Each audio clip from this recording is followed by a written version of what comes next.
6-Minute English from bbclearningenglish.com. Hello, I'm Rob. Welcome to 6-Minute English. With me in the studio is Neil. Hello, Neil. Hello, Rob. And in this programme, we're talking about tourism, but in a very special place, Antarctica.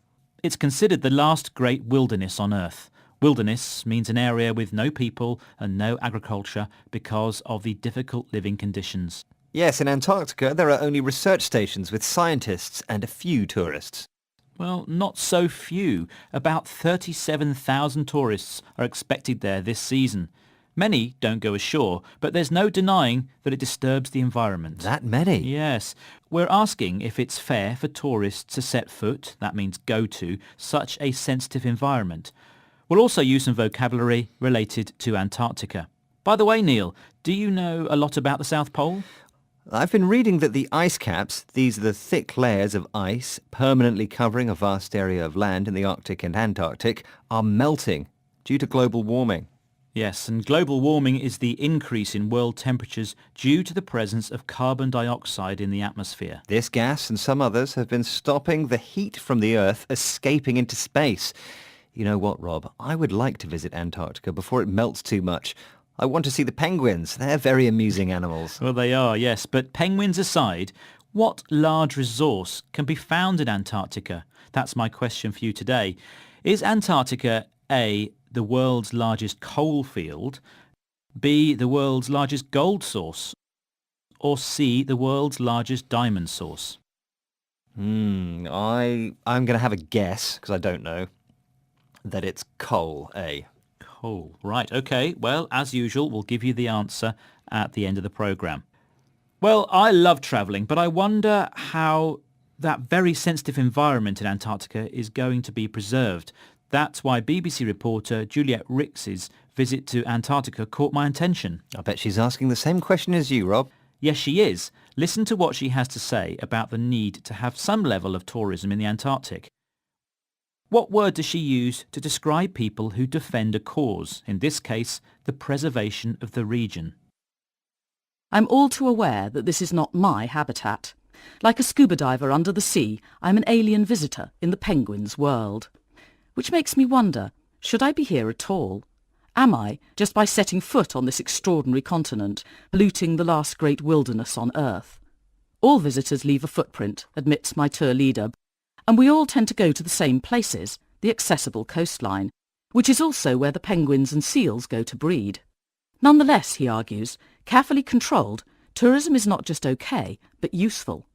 Without a native population of its own, Antarctica needs advocates, and tourism creates a global constituency of people ready to support, and indeed fund, its preservation.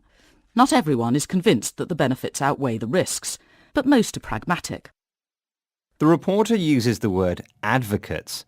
That's what we call people who defend a cause or an idea. Juliet Rix's tour guide told her it's good that some people go to Antarctica and then, when they get back to their countries, they defend conservation and give money to organisations which work for the preservation of the environment. Some people might not agree because if there are some companies making profit, it might be difficult to prevent an increase in tourism to Antarctica. And what control do they have over the tourists? Juliet Rix tells us about the instructions given to her group when they approached Antarctica. She says that tourists must clean their clothes with a vacuum cleaner before they leave the ship to go on land. But why? We're given a mandatory briefing before gathering for a vacuum party. We biosecure ourselves, hoovering our clothes and kit and disinfecting our boots to ensure we introduce no alien species to Antarctica. There's no eating or smoking on land, and we're instructed to take nothing away, except photographs, and leave nothing behind. Not even a bit of yellow snow. So don't drink too much at breakfast. The BBC reporter tells us that the group of tourists has to disinfect their boots. Disinfect means to clean something using chemicals, or in this case, vacuum, to kill or remove bacteria. This is to avoid the risk of contaminating the region. And to go to the toilet before leaving the ship. The ice is not your toilet. No, it isn't. The penguins have exclusive rights on that. But what do you think about visiting Antarctica, Rob? Are you keen on paying the penguins a visit? Absolutely, I would love to go there. How about you, Neil? Yeah, I'd like to go because, as I said, it's all about the penguins. Well, let's stop dreaming about exotic trips and go back to the question I asked you earlier in the programme. What large resource can be found in Antarctica? Is it the world's largest coalfield, the world's largest gold source, or the world's largest diamond source? And I said coal. And you are indeed correct. Well done. Now, no one's able to mine that coal because the Antarctic Treaty has banned the exploitation of resources for 50 years. What happens after that, who knows? Anyway, we're running out of time, so let's remember some of the words we said today. Neil.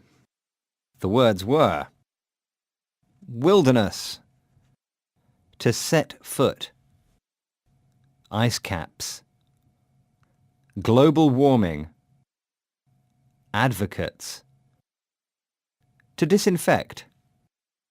Thank you. Well, that's it for today. Go to bbclearningenglish.com to find more 6-minute English programs. Until next time, goodbye. Bye. 6 Minute English from the BBC.